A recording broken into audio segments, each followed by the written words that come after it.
Hello good morning बच्चों, welcome back in NMS classes. बेटा मैं आपको इस वीडियो में NCERT class 10th maths chapter number 14 probability इसका इंट्रोडक्शन पार्ट 2 यहाँ पर अपलोड कर रही हूँ। बेटा हमने लास्ट वीडियो में प्रोबेबिलिटी चैप्टर स्टार्ट किया था, जिसमें कि मैंने इंट्रोडक्शन पार्ट 1 अपलोड किया था, जिसमें कि थ्रू आउट द चैप्टर जो भी बेसिक कंसेप्ट आपके वो मैंने सब क्लियर किए थे।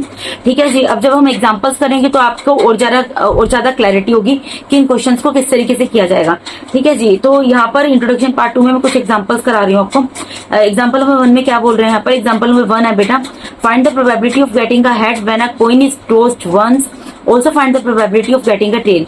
आपको प्रोबेबिलिटी निकालनी है हेड आने की जब एक कॉइन को टॉस किया जाता है। बेटा देखिए कोई भी एक कॉइन है, ठीक है, उसको जब हम टॉस करते हैं, उछालते हैं, तो आपको प्रोबेबिलिटी बतानी है कि हेड आने की क्या होगी, और इसी तरीके से आपको बताना है कि टेल आने की प्रोबेबिलिटी क्या होगी। तो बेटा ये कॉइन है, ठीक है, तो ये क्या हेड है, ये क्या है, ये क्या है, हेड है, ये क्या है, टेल है। ठीक है, इसमें एक तरफ हेड होता है, एक टेल होता है।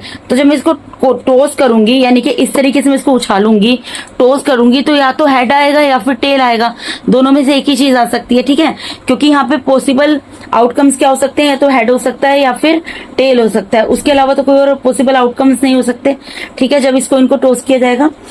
ठीक है जी। तो मैं यहाँ पर बेटा सबसे पहले बताऊंगी कि टोटल पॉसिबल आउटकम्स कितने हो सकते हैं। जब मैंने कॉइन को टॉस किया तो टोटल पॉसिबल आउटकम्स क्या होंगे।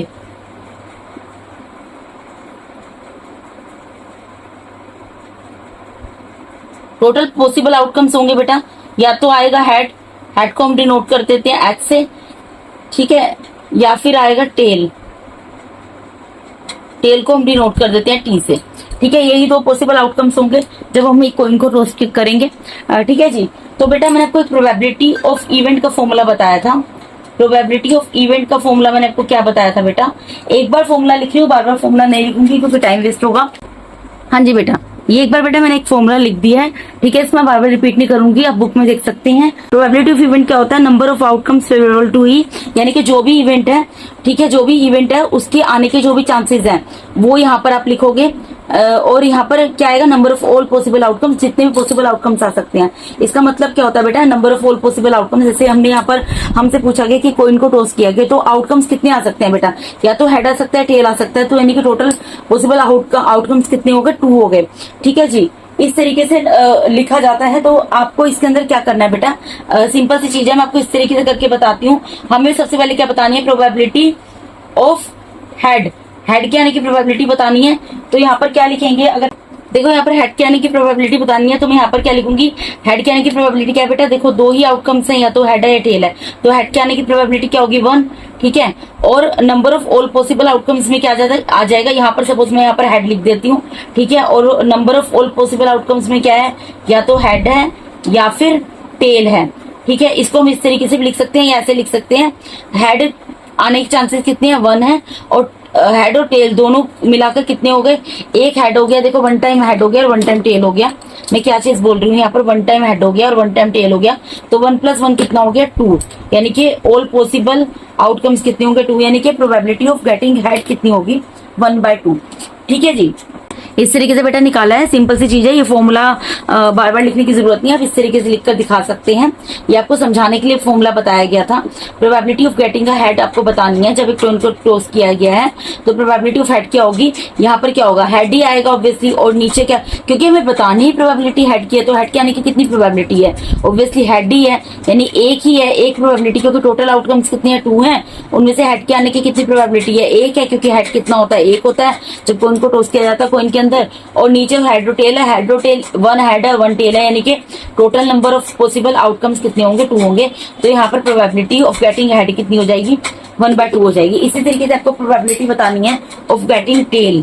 ठीक है, यहाँ पर प्रोबेबिलिटी बतानी है ऑफ गेटिंग टेल, तो वो क्या होगी बेटा, सिंपल सी चीज है। अगर मैं इसको इस फॉर्म में लिखूं, ये इस तरीके से आपको लिखकर दिखा रही हूँ समझाने के लिए फर्स्ट क्वेश्चन के अंदर। ठीक है, यहाँ पर क्या आएगा, यहाँ पर तो अगर हमें बतानी है कि टेल आने के कितने चांसेस है बेटा, जब वो कॉइन को टॉस करते हैं तो 2 ही पॉसिबल आउटकम्स होते हैं, तो हेड होता है, टेल होता है। तो टेल के आने के चांसेस क्या होंगे, टेल के आने के चांसेस तो टेल ही होगा, और नीचे टोटल आउटकम्स कितने होंगे, या तो हेड आ सकता है जब हम कॉइन को टॉस करेंगे, या फिर टेल आ सकता है, यानी कि टेल कितने टाइम्स है, यहाँ पर 1 टाइम है, तो 1 और डिवाइडेड बाय हेड और टेल को मिला का टोटल आउटकम्स कितनी है, 2 है, तो यहाँ पर 1/2 आ गया। ठीक है जी, तो यानी कि यहाँ पर हमने निकाल दिया probability of getting head and probability of getting tail, दोनों ही 1/2 निकला है। ठीक है जी, क्योंकि टोटल पॉसिबल आउटकम्स 2 हैं और दोनों के चांसेस 1-1 है, तो 1-1 ऊपर हमने यहाँ पर लिख दिया। उसके बाद नेक्स्ट एग्जांपल है। नेक्स्ट एग्जांपल में क्या बोल रहे हैं बेटा, नेक्स्ट एग्जांपल में बोल रहे हैं यहाँ पर अ bag contains a red ball, a bag contains a red ball, a green ball and a yellow ball. कोई एक बैग है जिसमें कि एक रेड बॉल है, एक ब्लू बॉल है और एक येलो बॉल है। All the balls being of the same size, और सभी बॉल्स जो है एक ही साइज की है। Kritika takes out a ball from the bag without looking into it. Kritika कोई लड़की है जिसने उस बैग के अंदर हाथ डाला और उसमें से एक बॉल निकाल ली। उसने ये नहीं देखा, बैग के अंदर देखा नहीं झांके कि वो जो बॉल निकाल रही है वो रेड निकाल रही है, ब्लू निकाल रही है, येलो निकाल रही है। उसने कुछ भी नहीं देखा, उसने सिर्फ हाथ डाला बैग के अंदर और एक बॉल निकाल ली। What is the probability that she takes out. अब आपको प्रोबेबिलिटी बतानी है क्या होगी कि उसने एक येलो बॉल निकाली, या फिर एक बार येलो बॉल की प्रोबेबिलिटी बतानी है, एक बार रेड बॉल की प्रोबेबिलिटी बतानी है, एक बार ब्लू बॉल की प्रोबेबिलिटी बतानी है। सिंपल सा क्वेश्चन है, बहुत ज्यादा इजी है बेटा। देखिए सिंपल सी चीज है बेटा, यहाँ पर क्या बोल रहे हैं कि एक बैग है जिसके अंदर रेड बॉल भी है, ब्लू बॉल भी है, येलो बॉल भी है। ठीक है, और सभी बॉल एक जैसे साइज की है। कृतिका कोई लड़की है, वो आई, उसने बैग के अंदर हाथ डाला और उसने एक बॉल निकाल ली। उसने देखा नहीं बैग के अंदर कि वो कौन से कलर की बॉल निकाल रही है। ठीक है, उसने बस एक बॉल निकाल ली। अब आपको ये बताना है कि येलो बॉल के आने के कितने चांसेस है, रेड बॉल के आने के कितने चांसेस है और ब्लू बॉल के आने के कितने चांसेस है। देखो पहले सबसे आपको ये पता होना चाहिए टोटल नंबर ऑफ बॉल्स कितनी है। तो मैं यहाँ पर लिख देती हूँ total number of balls. Total number of balls कितनी है बेटा, के अंदर एक तो रेड बॉल बोली है उन्होंने। ठीक है, रेड बॉल प्लस में और कौन सी बॉल बोली है बेटा आपको, और ब्लू बॉल बोली है, और उसके अलावा कौन सी बोली है, येलो बॉल बोली है, प्लस येलो बॉल। तो यानी कि टोटल नंबर ऑफ बॉल्स कितनी है। रेड कलर की कितनी बॉल है बैग के अंदर, रेड कलर की एक बॉल है, ब्लू कलर की एक बॉल है और येलो कलर की एक बॉल है। यानी कि टोटल जो बॉल है वो कितनी है, 3 बॉल्स हैं।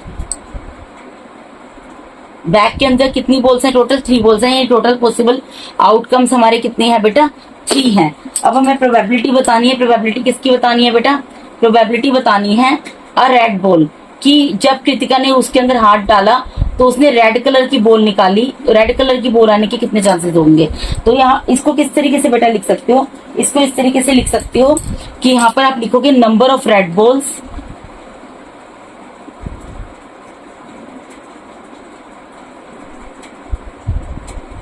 Divided by total balls.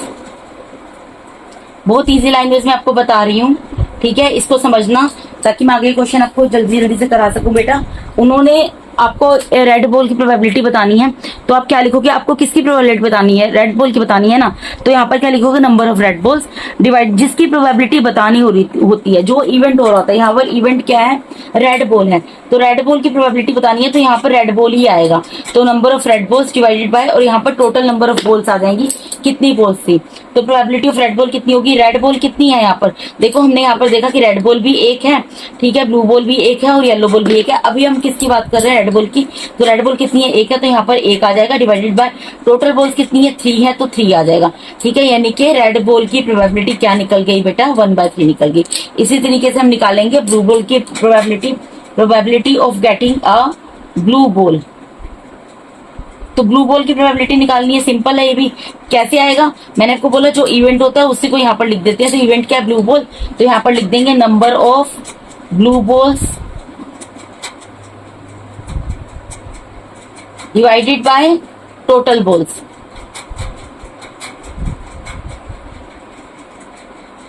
ठीक है जी, तो क्या होगा बेटा, अब ब्लू बॉल कितनी है, ब्लू बॉल हमने देखा है कि यहाँ पर सारी बॉल एक एक है, तो ब्लू बॉल कितनी है, 1 है बेटा, क्योंकि नंबर ऑफ ब्लू बॉल है ही जब एक, सारी बॉल एक एक है। तो कृतिका ने जब उस बैग के अंदर हाथ डाला और बिना देखे जब बॉल को निकाला, तो ब्लू बॉल आने के कितने चांसेस होंगे, ऑब्वियसली एक ही ब्लू बॉल है तो एक ही चांस होगा, एक ही संभावना होगी। तो वही यहाँ पर लिखते हैं।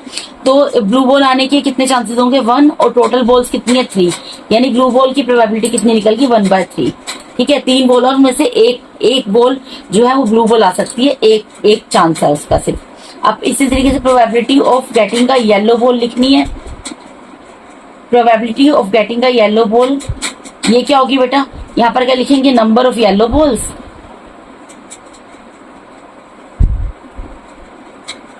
Divided by total balls. ठीक है, ये और भी ज्यादा इजी है, इस तरीके से लिखकर आप दिखा देना।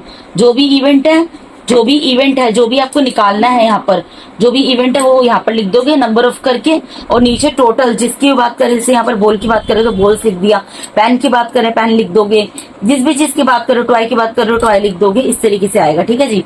तो नंबर ऑफ येलो बॉल्स है कितनी, 1 ही है, तो 1 ही आएगा इसका नंबर ऑफ येलो बॉल्स। और टोटल बॉल्स हमने ऊपर निकाला है 3, हम ऊपर निकाल ही लेते हैं बेटा, बस उसको देखकर यहाँ पर उतारना होता है। तो ये आगे आंसर, यानी कि हम जो है, यानी कि रेड बॉल के आने के कितने चांसेस है 1/3, ब्लू बॉल के आने के कितने चांसेस है 1/3, इसी तरीके से येलो बॉल के आने के कितने चांसेस हैं, कितनी प्रोबेबिलिटी है 1/3। ठीक है जी। अब नेक्स्ट एग्जांपल पे मूव करते हैं। अब बेटा एग्जाम्पल नंबर 3 है। एग्जाम्पल नंबर 3 में क्या बोल रहे हैं, suppose we throw a die once. Suppose करो हम कोई डाई है, जो आप लूडो खेलते हैं ना, उसकी जो डाई होती है, उसको हमने एक बार थ्रो किया, फेंका। What is the probability of getting a number greater than 1। तो कितने चांसेस है कि जो नंबर है डाई में, देखिए नंबर होते हैं बेटा 1 2 3 4 5 6। ठीक है, तो कितने चांसेस है कि यहाँ पर 4 से ज्यादा बड़ा नंबर आएगा। And what is the probability of getting a number less then और इक्वल टू 4। और कितने चांसेस है कि नंबर जो है वो 4 से छोटा आएगा या फिर 4 के इक्वल आएगा। तो बेटा पहले सबसे आपको ये पता होना चाहिए कि डाई के अंदर जो है टोटल पॉसिबल आउटकम्स बेसिकली हम निकाल लेंगे। टोटल पॉसिबल आउटकम्स क्या हो सकते हैं, देखो बेटा मैं यहाँ पर लिखती हूँ, जैसे टोटल पॉसिबल आउटकम, जब भी हम किसी डाई को थ्रो करेंगे तो टोटल पॉसिबल आउटकम्स क्या हो सकते हैं।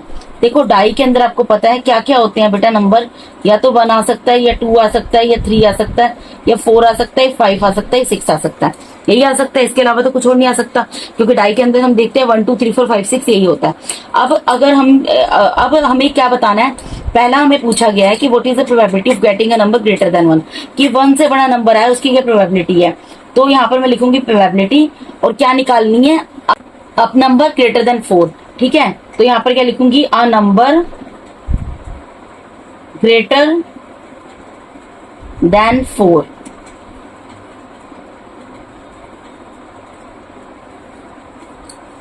तो ग्रेटर देन 4 के कितने चांसेस होंगे बेटा, देखो यहाँ पर आप नंबर देख सकते हो।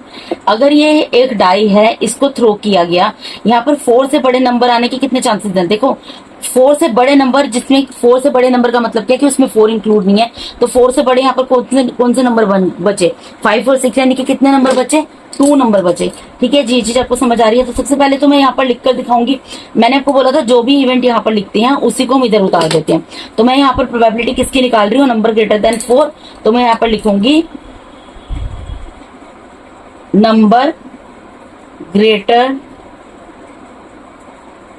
देन 4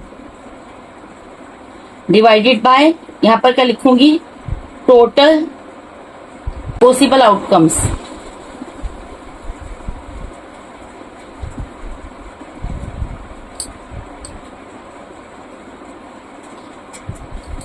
बेटा ये एक तरीके से आप रियल लाइफ से रिलेट कीजिए इसके क्वेश्चन इस तरीके के कि आप उनको रियल लाइफ से रिलेट कर सकते हो कि आपने एक डाई को थ्रो किया। ठीक है, अब आपको ये बोल रहे हैं कि 4 से बड़ा नंबर आने के कितने चांसेस है। तो हमें पता है जब हम डाई को थ्रो करते हैं तो उसमें 1 2 3 4 5 6 यही पॉसिबल आउटकम्स होते हैं, यानी टोटल पॉसिबल आउटकम्स कितने होते हैं, 6 होते हैं। ठीक है, तो 4 से बड़े नंबर इसमें कौन से हैं, 5 और 6। तो टोटल 4 से बड़े कितने नंबर हो गए, 2 हो गए, और divided by total possible outcomes तो टोटल 6 ही हो सकते हैं। जब आप डाई को थ्रो करोगे तो उसमें 1 भी आ सकता है, 2 भी आ सकता है, 3 भी आ सकता है, 4 भी आ सकता है, 5 भी आ सकता है, 6 भी आ सकता है, इसमें से कोई भी फेस उसका आ सकता है। तो यानी कि टोटल पॉसिबल आउटकम्स कितने हो गए, 6। ठीक है, तो हमें तो बताना है नंबर ग्रेटर देन 4। तो अब इसको अगर कैंसिल हो सकता है, इसको लोएस्ट टर्म में लिख दो, 2 1 2 2 3 6, यानी कि कितना आ गया 1/3। यानी कि जब हमने एक डाई को थ्रो किया और अगर हम उसमें ये निकालते हैं कि उसमें नंबर ग्रेटर देन जो 4 है वो कितना आएगा, तो वो आएगा 1/3। ठीक है, उसकी प्रोबेबिलिटी 1/3 होगी। उसके बाद सेकंड चीज आपसे यहाँ पर क्या पूछी है, सेकंड चीज पूछी है what is the probability of getting a number less then और इक्वल टू 4, कि इसकी क्या प्रोबेबिलिटी है कि जब हम एक डाई को थ्रो करते हैं तो उसमें जो नंबर आएगा वो या तो लेस देन 4 आए या इक्वल टू 4 आए। तो इसके भी प्रोबेबिलिटी निकाल लेते हैं। तो यहाँ पर जिसकी प्रोबेबिलिटी निकाल रहे होते हैं वो लिख देते हैं। आप प्रोबेबिलिटी किसकी निकाल रहे हैं, अ नंबर लेस देन और इक्वल टू 4, इसकी प्रोबेबिलिटी निकाल रहे हैं। ठीक है बेटा, तो ये लिख दिया मैंने, प्रोबेबिलिटी इसकी निकाल रहे हैं इक्वल्स टू, यहाँ पर मैंने बोला जो भी इवेंट लिखते हैं उसी को इधर उतार देते हैं, तो इसी को मैं उतार दूंगी, यहाँ पर लिख दूंगी नंबर लेस देन और इक्वल टू 4 और डिवाइडेड बाय क्या लिखूंगी, टोटल पॉसिबल आउटकम्स।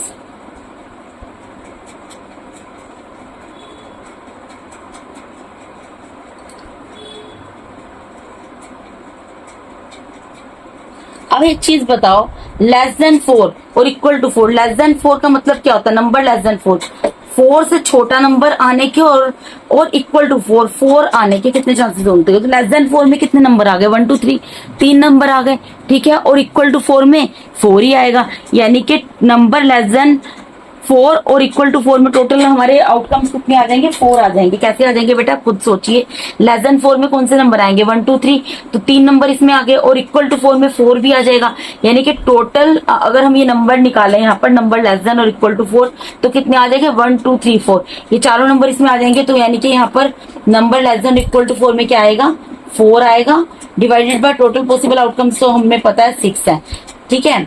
यहाँ पर बेटा मैंने इस तरीके से लिखा है ना, यहाँ पर आप ये भी लिख देना टोटल पॉसिबल आउटकम्स, ये मैंने इस तरीके से लिखकर दिखाए हैं, आप ये भी लिख देना 6 outcomes, total possible outcomes equals to 6, ठीक है, ये भी लिख देना ताकि क्लैरिटी रहे। तो अब इनको कैंसिल कर दो, लोएस्ट टर्म में ले आओ, 2 2 4, 2 3 6, यानी कितना आ गया, 2/3, यानी कि अ नंबर, अगर हम एक डाई को थ्रो करते हैं तो उसमें प्रोबेबिलिटी, अगर संभावना बतानी है कि जब हम उसको थ्रो करें कि उसमें जो नंबर आए वो लेस देन 4 इक्वल टू 4 आए, उसकी कितनी प्रोबेबिलिटी बनती है, कितनी संभावना बनती है, 2/3 बनती है, 2/3 बनती है, ठीक है जी। अब नेक्स्ट एग्जाम्पल पे मूव करते हैं। देखिए यहाँ पर क्या बोला एग्जांपल नंबर 4 में, a card is drawn from a well shuffled deck of 52 cards. आपको पता होगा बेटा जो कार्ड होते हैं, ताश के पत्ते भी जिन्हें बोला जाता है, वो टोटल 52 कार्ड्स होते हैं उसके अंदर, ठीक है, तो उनको अच्छे तरीके से मिक्स करके उनको फिर क्या किया गया है, उनमें से एक कार्ड को निकाला गया है। Calculate the probability that the card will be an ace not be an ace. अब आपको ये बताना है कि देखो टोटल आपको पता लग गया कि कार्ड्स कितने हैं, 52 कार्ड्स हैं, ठीक है, तो total number of total possible outcomes कितने होंगे, 52 होंगे। अब आपको ये बताना है वो कार्ड एस हो, ACE एस हो, या फिर वो कार्ड एस ना हो। तो बेटा सबसे पहले तो आपको पता होना चाहिए कि जो एस होते हैं वो होते कितने हैं। तो बेटा जो डेक होता है ना, कार्ड का जो पूरा बंच होता है, उसमें टोटल जो एस होते हैं, आपको बता दूं मैं, 4 होते हैं। कितने होते हैं, 4 होते हैं, ठीक है। तो अब हम इसके हिसाब से निकाल लेंगे। देखो सबसे पहले हमें क्या लिखना होगा, यहाँ पर मैं लिखकर दिखाऊंगी। पहले सबसे तो हम लिखेंगे total number of possible outcomes. सबसे पहले ये लिखते हैं ना बेटा, total number of possible outcomes. भाई एक कार्ड पूरा एक ताश है, ठीक है, उसमें टोटल 52 कार्ड है, तो टोटल आउटकम्स कितने आ सकते हैं, वो 52 में से कोई भी कार्ड निकल सकता है, तो टोटल आउटकम्स कितने हो सकते हैं, 52 हो सकते हैं। ये चीज आपको क्लियर हो गई। अब हमें बात की है बी एन एस, वो कार्ड एस हो, ठीक है, तो यहाँ पर मैं लिख देती हूँ टोटल नंबर ऑफ एस,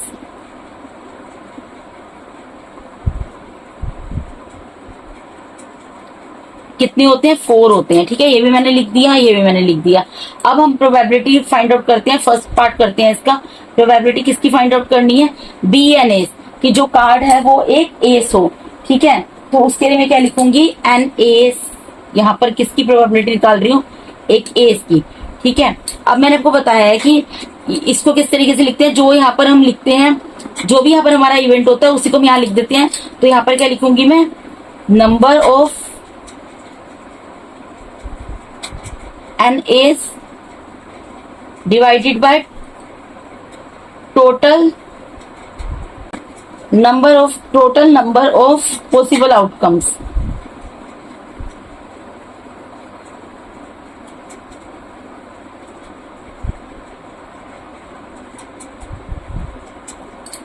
ठीक है जी।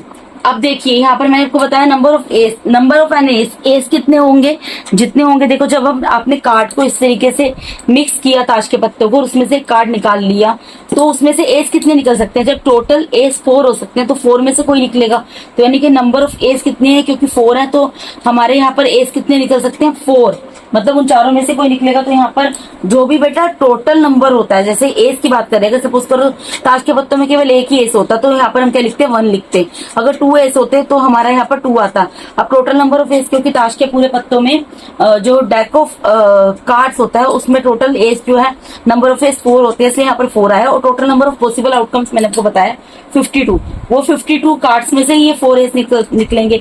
तो अब इनको कैंसिल कर दो और लोएस्ट फॉर्म में लिख दो, तो कैंसिल करेंगे यहाँ पे 4 1 4, 4 1 4 एंड 4 3 12, यानी कि एस निकलने की जो संभावना है वो कितनी है 1/13, कितनी है बेटा 1/13। अब इसके बाद हमें क्या करना है, नोट बी एन एस, तो अब यहाँ पर हम प्रोबेबिलिटी निकालेंगे सेकंड पार्ट में, नोट बी एन एस, ठीक है, कि वो एस ना हो। तो आपको बताया मैंने जो यहाँ पर इवेंट होता है उसी को हम यहाँ पर लिख देते हैं, तो यहाँ पर मैं लिख देती हूँ number of not be an ace divided by total number of outcomes, possible outcomes.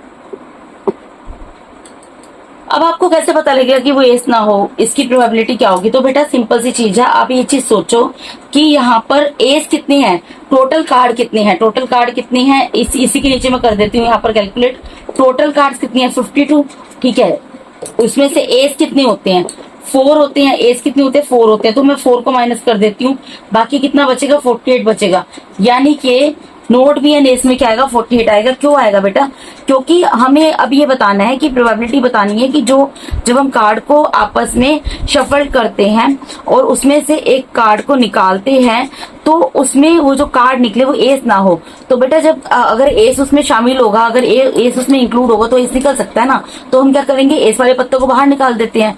आप कार्ड खेल रहे हो, आपको एक एग्जांपल देती हूँ कि जोकर नहीं निकलना चाहिए, तो आप क्या करोगे कि पहले सबसे जो जोकर है उन सबको निकाल के सेपरेट कर दो फ्रॉम अनदर कार्ड्स, और उसके बाद उनमें से फिर एक कार्ड को ड्रॉ करो, तो उसमें जोकर होने की संभावना ही नहीं रहेगी, प्रोबेबिलिटी रहेगी नहीं। क्यों, क्योंकि आपने ऑलरेडी जोकर को, एक क्वीन को, एक किंग को सेपरेट करके रख दिया। तो इसी तरीके से अगर एस की बात हो रही है तो जितने एस होते हैं हमें पता है, जो हमारा पूरा डेक होता है कार्ड्स का उसमें 52 कार्ड्स होते हैं, उसमें से 4 एस होते हैं, तो 4 एस को पहले डिटेक्ट कर दो।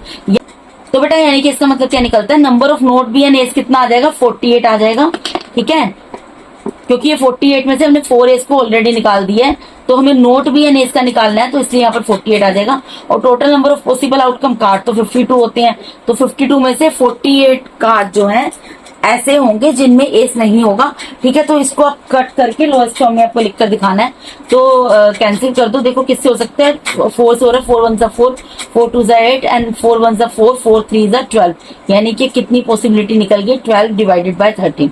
ये जो पार्ट है बेटा नोट बी एन एस, इसको आप 2 तरीकों से कर सकते हो। एक मैंने आपको जब इंट्रोडक्शन पार्ट 1 बताया था, या तो आप इसको इस तरीके से कर लो, ठीक है, या फिर इंट्रोडक्शन पार्ट 1 बताया था उसमें मैंने आपको एक फॉर्मूला बताया था, और करके मैं उस तरीके से करके दिखा देती हूँ। मैंने आपको बताया था कि किसी भी probability of an event plus probability of not event is always equals to 1। ये चीज मैंने आपको बताई थी, अगर आपको याद हो, कि किसी भी इवेंट के होने की प्रोबेबिलिटी को अगर किसी भी इवेंट के ना होने की प्रोबेबिलिटी के अंदर ऐड कर दिया जाए तो 1 के इक्वल आता है, ठीक है। अब प्रोबेबिलिटी ऑफ इवेंट की वैल्यू हम निकाल चुकी है, ठीक है, वो कितनी है 1/13 निकाला है, ठीक है।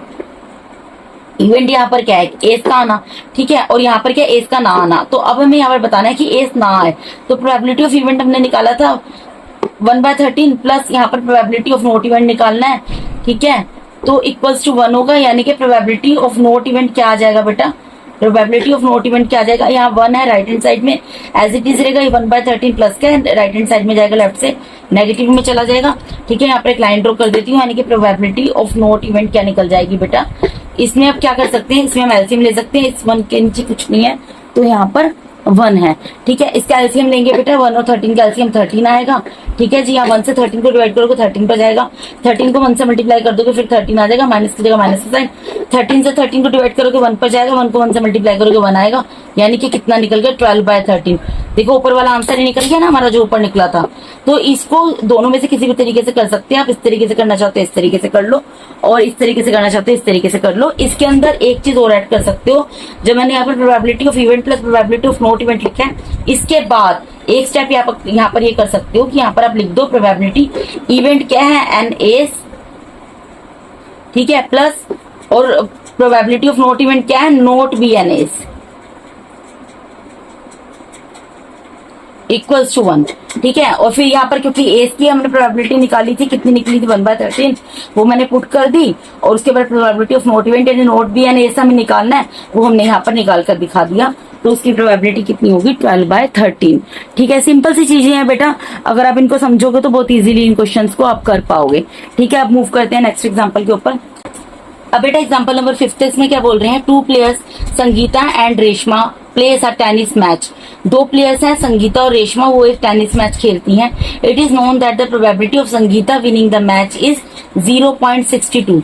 अब ये चीज है कि जो संगीता है उसके जीतने की प्रोबेबिलिटी, यानी कि उसके उस मैच को, टेनिस मैच को जीतने की संभावना कितनी है 0.62 है। What is the probability of Reshma winning the match, तो रेशमा के मैच जीतने की संभावना कितनी होगी। बेटा सिंपल सी चीज है, यहाँ पर हमें सिर्फ एक ही की प्रोबेबिलिटी दी गई है। तो मैंने आपको एक चीज बताई थी, बहुत ही इजी चीज बताई थी कि सबसे पहले तो हमें जो दिया है हम वो लिख देंगे। हमें क्या दिया है, हमें दिया है the probability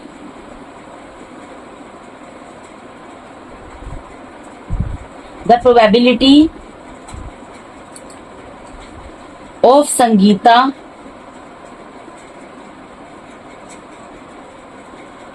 winning the match.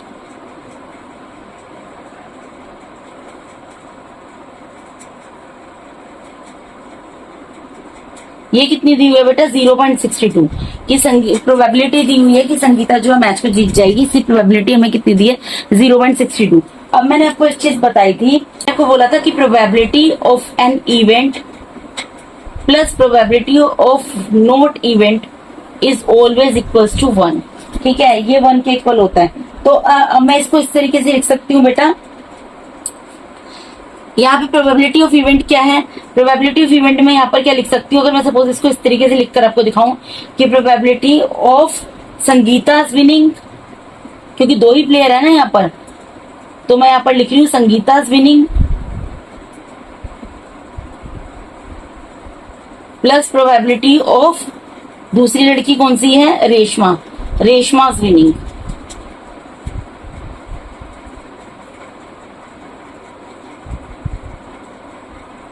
Is equals to 1। इस तरीके से लिख सकती हूँ, मैंने ऐसे लिख दिया।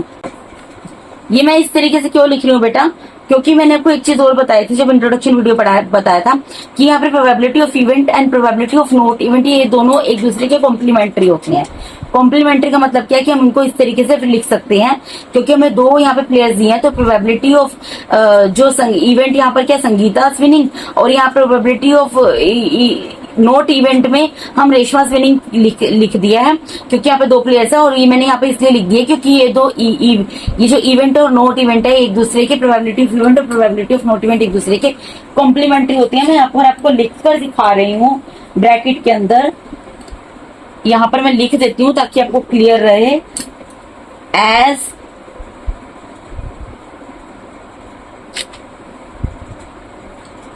The events Sangeeta and Reshma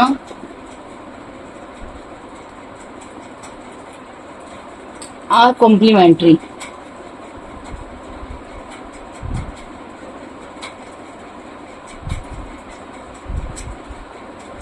जब कॉम्प्लीमेंट्री होते हैं तो इस तरीके से हम लिख सकते हैं, एक जैसे प्लेयर है एक ही गेम खेल रहे हैं। ठीक है बेटा, तो इसका मतलब क्या निकलता है, अब हमें यहाँ पर प्रोबेबिलिटी ऑफ संगीता विनिंग तो पता है वो कितनी है 0.62 है, प्लस यहाँ पे प्रोबेबिलिटी ऑफ रेशमा विनिंग नहीं पता, ये प्रोबेबिलिटी ऑफ रेशमा विनिंग यहाँ पर एज इट इज रहेगा।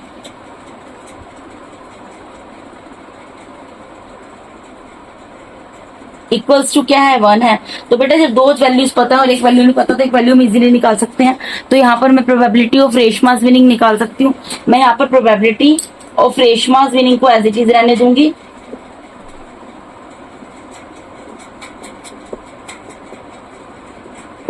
ठीक है, राइट हैंड साइड में 1 एज इट इज रहेगा।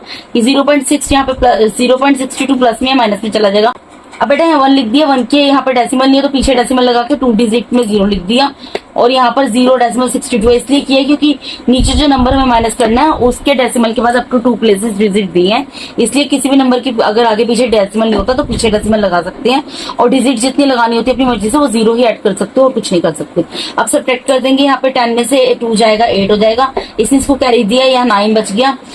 9 में से 6 किया, यहाँ पर 3 आ गया और यहाँ पर 0 आएगा क्योंकि ये 1 नहीं कैरी दिया था। माइनस आप इजीली कर सकते हैं। तो यानी प्रोबेबिलिटी ऑफ रेशमास विनिंग कितना निकल गया बेटा 0.38। ठीक है जी। आप अगर इसको क्रॉस चेक करना चाहो आपने सही किया गलत किया, आप 0.62 और 0.38 को प्लस कर लेना, दोनों को प्लस करोगे तो 1 ही आएगा। ठीक है, तो इस तरीके से बेटा हमने यहाँ पे एग्जांपल नंबर 5 भी इसका कंप्लीट कर दिया है। अब हम मूव करते हैं एग्जांपल नंबर 6 के ऊपर। ठीक है बेटा, एग्जांपल नंबर 6 में थोड़ी सी लैंग्वेज लिखने पड़ेगी। मैं आपको क्वेश्चन समझा देती हूँ पहले, फिर पोस्ट करके लैंग्वेज लिखकर आपको आगे बता दूंगी। ठीक है, यहाँ पर क्या बोल रहे हैं, Savita and Hamida are friends. Samita और हमीदा जो है दोनों दोस्त हैं। What is the probability that both will have different birthdays. क्या प्रोबेबिलिटी है कि दोनों के जन्मदिन जो है अलग अलग दिन होंगे, द सेम बर्थडे या फिर एक ही दिन होंगे। Ignoring a leap year, leap year को इग्नोर करना है। लीप ईयर वो ईयर होता है बेटा जब 365 डे, हमें पता है कि एक साल में टोटल 365 डेज होते हैं। लीप ईयर के अंदर क्या होता है, एक डे एडिशनल होता है, यानी कि 365 में 1 डे ऐड कर लो, यानी कि लीप ईयर में 366 डेज होते हैं। तो हमें 366 डेज के अकॉर्डिंग इस क्वेश्चन को सोल्व नहीं करना, हमें इसमें इस क्वेश्चन को सोल्व करना है 365 डेज के अकॉर्डिंग, यानी कि इसमें टोटल पॉसिबल आउटकम्स कितने होंगे 365 डेज। अब आप एक बात सोचो, यहाँ पर सविता और हमीदा दोनों फ्रेंड्स हैं। ठीक है, उन दोनों का बर्थडे है तो ऑब्वियसली 365 डेज में से किसी एक दिन आता होगा। अगर हमें ये बताना होगा कि उनका बर्थडे अलग अलग दिन आता है, तो अलग अलग दिन आने का मतलब क्या है कि पहले तो हम किसी एक का निकाल लें। सपोज मैं यहाँ पर सविता का निकाल लेती हूँ, तो 365 में से मैं 1 डे माइनस कर देती हूँ उसके बर्थडे का, तो कितने दिन बचे 364 डेज, यानी 364 डेज में से किसी एक दिन सविता का बर्थडे आता होगा। अब अगर हमीदा का बर्थडे निकालना तो उसके लिए मैं क्या कर सकती हूँ कि वही कंसेप्ट यूज कर सकती हूँ, probability of event plus probability of not event is equals to 1। और यहाँ पर प्रोबेबिलिटी ऑफ इवेंट और प्रोबेबिलिटी ऑफ नॉट इवेंट एक दूसरे के कॉम्प्लीमेंट्री होंगे। हमें ये चीज मान के चलनी है कि दोनों का एक बार माना डिफरेंट बर्थडे और एक बार माना सेम बर्थडे। ठीक है, तो सेम बर्थडे, अब आप पहले सेम बर्थडे निकाल लो या पहले आप डिफरेंट बर्थडे निकाल लो, आपको जैसे भी ठीक लगता है आप निकाल सकते हो। तो बेटा मैं इसकी थोड़ी सी लैंग्वेज लिखकर फिर आपको बताती हूँ। लैंग्वेज में क्या लिखूंगी बेटा, जैसे दो फ्रेंड्स हैं, ठीक है, अगर सविता का बर्थडे जो है वो साल में किसी भी दिन आ सकता है, तो हमीदा का बर्थडे भी ऑब्वियसली 365 में से किसी भी दिन आ सकता है। तो हम ये मान लेंगे कि 365 डेज तो टोटल पॉसिबल आउटकम्स है, जैसे हमने आपको बताया। अब अगर मैं बोलती हूँ हमीदा का बर्थडे जो है, अगर सपोज मैं इसको हमीदा को ले लेती हूँ, हमीदा का बर्थडे सविता के बर्थडे से अलग दिन आता है, तो उसके फेवरेबल आउटकम्स कितने निकलेंगे उसके बर्थडे के लिए। 365 डेज में से 1 डे को माइनस कर देंगे। ठीक है, 1 डे को माइनस कर देंगे, तो 1 डे को जब हम माइनस कर देंगे बेटा, तो यानी कि हमीदा का बर्थडे जो सविता के बर्थडे से डिफरेंट होगा।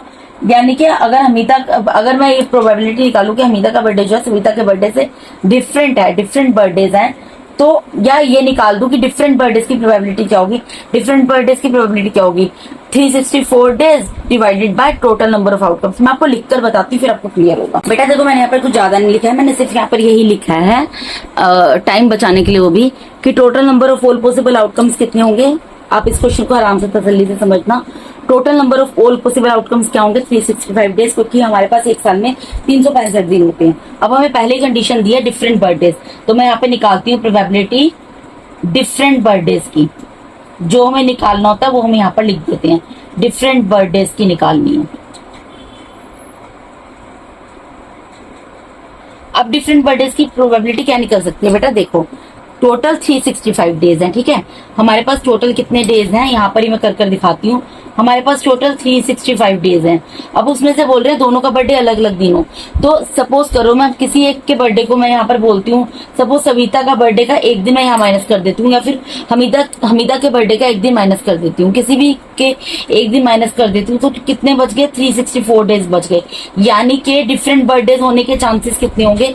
364 डेज, क्योंकि उसमें से एक दिन हमने माइनस किया। वो एक दिन हमने क्यों माइनस किया? एक दिन इसलिए माइनस किया क्योंकि उस एक दिन में या तो सविता का बर्थडे होगा या हमीदा का बर्थडे होगा। हम यहाँ पर निकाल रहे हैं प्रोबेबिलिटी ऑफ डिफरेंट बर्थडेज, यानी कि 365 जो टोटल हमारे पॉसिबल आउटकम्स है कि एक ऑब्वियसली 365 दिन में से किसी एक दिन बर्थडे होगा ना, तो टोटल पॉसिबल आउटकम्स कितने होंगे? 365 डेज, उनमें से किसी एक दिन एक का बर्थडे होगा। तो वो जो एक दिन किसी का एक का बर्थडे होगा उसको मैंने माइनस कर दिया, यानी कि डिफरेंट बर्थडेज के लिए यहाँ पर हमारे पास क्या आ गया? 364 बचा, और डिवाइडेड बाय यहाँ पर टोटल पॉसिबल आउटकम्स कितना आएगा? 365। इसको आप पहले इस तरीके से लिख कर दिखाना, ये मैंने डायरेक्ट लिख दिया। अब यहाँ पर लिखना प्रोबेबिलिटी, यहाँ पर लिखना number of different number of days of different birthdays divided by total number of days।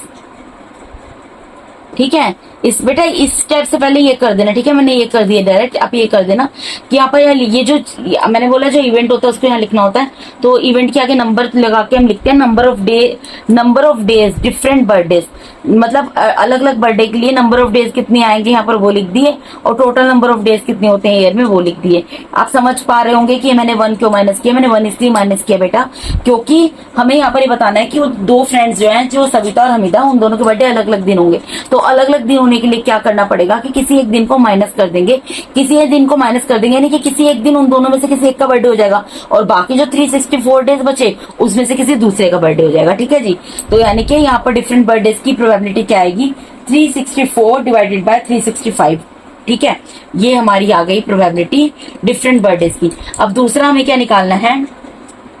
Probability same birthday की।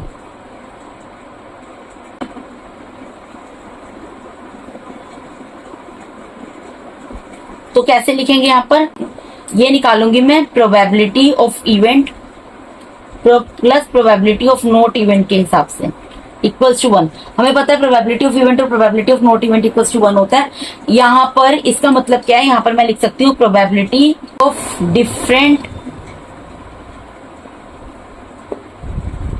Birthdays plus probability of same birthdays.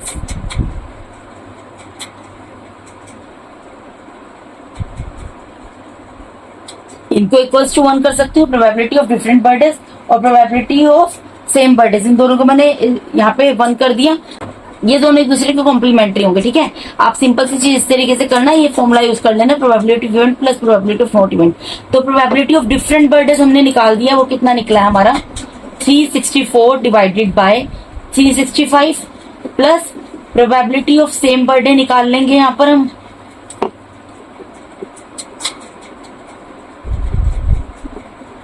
Equals to 1। तो यानी कि प्रोबेबिलिटी ऑफ सेम बर्थडेज क्या निकलेगी हमारी?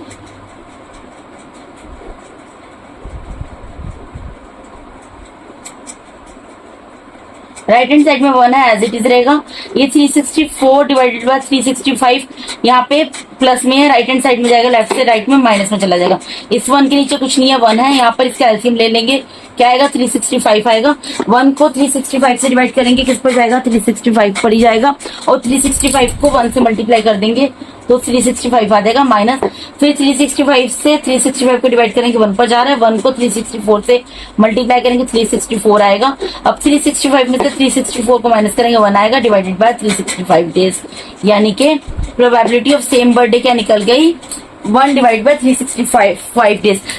वैसे भी आप सोचो बेटा, अगर कोई भी दो बच्चे उनका बर्थडे सेम दिन है, इसका मतलब क्या, टोटल डेज एक साल में 365 है, उनमें से किसी एक दिन ही होगा बर्थडे। बर्थडे तो एक ही दिन होता है ना, आपका बर्थडे भी एक दिन होता है, मेरा बर्थडे भी एक दिन होता है।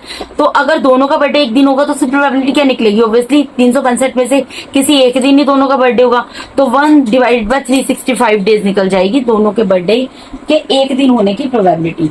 ठीक है जी, अब मूव करते हैं नेक्स्ट एग्जाम्पल के ऊपर। अब बेटा एग्जाम्पल नंबर 7 जो हम आपको पढ़कर बता देती हूँ, थोड़ा सा लेंथी एग्जाम्पल है, मतलब आपको एक्सप्लेन कर देती हूँ बोल क्या रहे हैं। There are 40 students in class 10th of a school of whom 25 are girls and 15 are boys.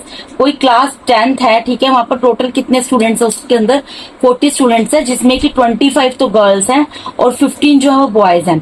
ठीक है, यानी कि हमें total number of possible outcomes भी पता लग गया 40 है, और नंबर ऑफ गर्ल्स पता लग गया 25 और नंबर ऑफ बॉयज भी पता लग गया 15 है।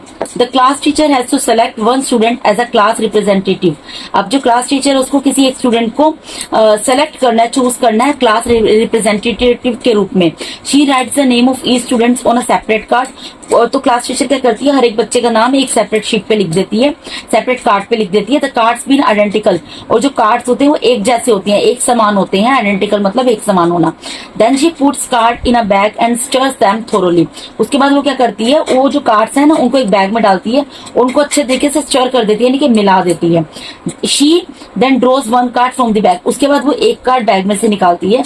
तो व्हाट इज द, आपको क्या बताना है, what is the probability that the name written on the card is the name of a girl and a boy. तो आपको बताना है कि जब वो टीचर उसमें से एक कार्ड को निकालती है बैग में से, तो क्या प्रोबेबिलिटी है, कितने संभावना है कि वो कार्ड जो है एक लड़की के नाम का निकले, या फिर कितनी संभावना है कि वो कार्ड जो है एक लड़के के नाम का निकले। तो बहुत ही ज्यादा इजी क्वेश्चन है, अभी तक आपको समझ आ गया होगा बेटा। देखो हमें टोटल पॉसिबल आउटकम्स हमें कितने पता है, हमें ये पता है टोटल स्टूडेंट कितने हैं। देखो हम यहाँ पर क्या लिखेंगे, टोटल, सबसे हम लिखेंगे टोटल नंबर ऑफ स्टूडेंट्स।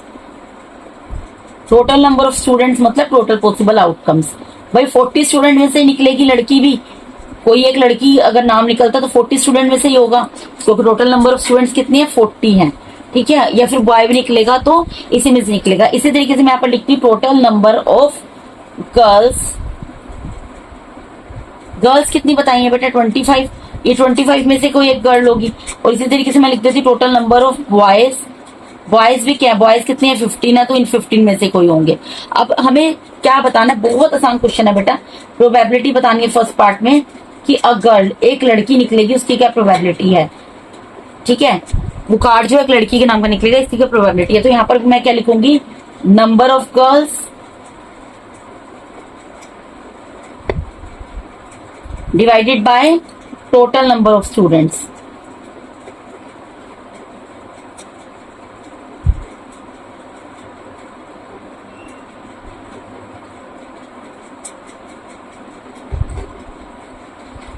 देखो बेटा बहुत आसान है, हम मुझे प्रोबेबिलिटी बतानी है कि वो जो कार्ड निकलेगा एक लड़की का निकलेगा, तो उसकी क्या प्रोबेबिलिटी होगी। देखो यहाँ पर जो चीज लिखते हैं इवेंट, ये इवेंट यही निकालना है ना हमें, तो ये यहाँ पर आ जाता है। अब सिंपल सी चीज है, देखो टोटल हमारे पास बच्चे कितने हैं, 40 हैं। अब बेटा आप अपना एग्जाम्पल लेकर चलो। सपोज करो आप क्लास 10th के स्टूडेंट हो, सपोज क्या करना है, आप वही क्लास 10th के स्टूडेंट, और आपकी क्लास में टोटल 40 स्टूडेंट्स हैं। ठीक है, जिसमें कि 25 जो है गर्ल्स हैं और 15 जो है बॉयज हैं। अब मैं आपके टीचर जो है उसको क्लास रिप्रेजेंटेटिव चुनना है अपनी क्लास के लिए। तो वो क्या करती है, एक सेम कार्ड के ऊपर, सपोज करो एक स्क्वायर शेप का कार्ड कट कर लिया, या सर्कल कर लिया, रेक्टेंगल कर लिया, किसी भी शेप में कर लिया, और उसके ऊपर हर एक बच्चे का नाम लिख देती है। ठीक है, और वो कार्ड जो है एक जैसी शेप के होते हैं, एक जैसे साइज के होते हैं। फिर उनको एक बैग के अंदर डालती है और बैग को स्टर करती है, अच्छे से मिलाती है, उसमें से कार्ड फिर बाहर निकालती है। तो कितने चांसेस होंगे कि वहां पर नंबर ऑफ गर्ल्स निकलेंगे, मतलब कि एक लड़की के नाम का कार्ड निकलेगा, इसके कितने चांसेस हैं, और एक लड़के के नाम का कार्ड निकल जाएगा। कार्ड तो एक ही निकलेगा ना, ऐसा तो नहीं 25 गर्ल्स है तो वो बैग में हाथ डालेगी 25 कार्ड्स निकाल लेगी, एक कार्ड निकालेगी। तो आपको ये बताना है कि गर्ल्स किसी एक लड़की का कार्ड निकलेगा उसके क्या चांसेस हैं, और किसी लड़के के नाम का कार्ड निकलेगा उसके क्या चांसेस है। लेकिन हमें यहाँ पर क्या है, हमें एक गर्ल का निकालना है, तो नंबर ऑफ गर्ल्स यहाँ पर लिखना पड़ेगा। भाई जो 25 गर्ल्स है उनमें से किसी एक का कार्ड निकलेगा ना, तो यहाँ पर क्या आएगा, probability of getting a girl, number of girls divided by total number of students, क्योंकि टोटल नंबर ऑफ स्टूडेंट में से कोई एक बच्चा होगा, लड़की होगी। ठीक है, तो नंबर ऑफ गर्ल्स कितनी है बेटा, 25 है, divided by total number of students कितने हैं 40 हैं। अब इनको कैंसिल कर दो और जो लोएस्ट टर्म में आएगा वही आपका आंसर होगा। तो उनको कैंसिल करते हैं 5 की टेबल से, 5 5 से 25, 5 8 जा 15, यानी प्रोबेबिलिटी कितनी निकलेगी कि वो कार्ड जो एक लड़की के नाम का हो 5/8 निकलेगी। ठीक है, अब दूसरे नंबर पे हमें प्रोबेबिलिटी निकालनी है कि जो कार्ड निकलेगा वो एक बॉय के नाम का हो, तो आप बॉय लिखेंगे और इसी तरीके से यहाँ पर क्या लिख देंगे, नंबर ऑफ बॉयज। ठीक है बेटा, और डिवाइडेड बाय क्या लिखेंगे, टोटल नंबर ऑफ स्टूडेंट्स।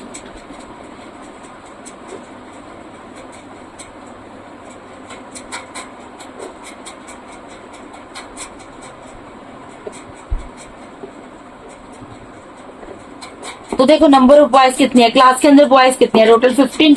ठीक है, तो 15 में से कोई एक कार्ड निकलेगा। अगर एक बॉय का कार्ड निकलता है, मैडम के हाथ में ऐसा कार्ड आता है जिसके अंदर बॉय का नाम लिखा है, तो टोटल बॉयज कितने हैं, 15 है। उन 15 के इक्वल चांसेस है ना, 15 में से किसी के भी नाम का कार्ड निकल सकता है। तो नंबर ऑफ बॉयज 15 है वो लिखेंगे और divided by total number of student 40 student में से वो 15 स्टूडेंट है जिनमें बॉय हैं और उनमें से किसी एक बॉय के नाम का कार्ड निकलेगा, तो नीचे टोटल नंबर ऑफ स्टूडेंट आएगा। इसको कैंसिल कर दो, 5 3 15, 5 8 40, यानी कि बॉय के कार्ड निकलने की कितनी प्रोबेबिलिटी है, 3/8।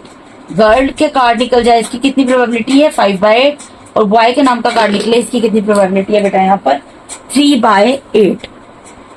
ठीक है जी, या फिर इसको आप उस तरीके से भी कर सकते थे। और बॉय को कैसे निकाल सकते हो, मैंने आपको बताया, probability of event plus probability of not event is equals to 1 होता है। ठीक है, मैंने आपको बताया ना, प्रोबेबिलिटी ऑफ इवेंट और probability of not event equals to 1 होता है। ठीक है, अब यहाँ पर प्रोबेबिलिटी ऑफ इवेंट में लिख देती हूँ मैं, probability of a girl card, girl के नाम का, यहाँ पर मैं लिख देती हूँ probability of getting probability of not event में बॉय लिख देती हूँ इक्वल्स टू 1। ये क्यों लिख रही हूँ, क्योंकि प्रोबेबिलिटी ऑफ इवेंट और प्रोबेबिलिटी ऑफ नॉट इवेंट एक दूसरे के कॉम्प्लीमेंट्री होते हैं। तो यहाँ पर गर्ल लिख दिया और यहाँ पर बॉय लिख दिया।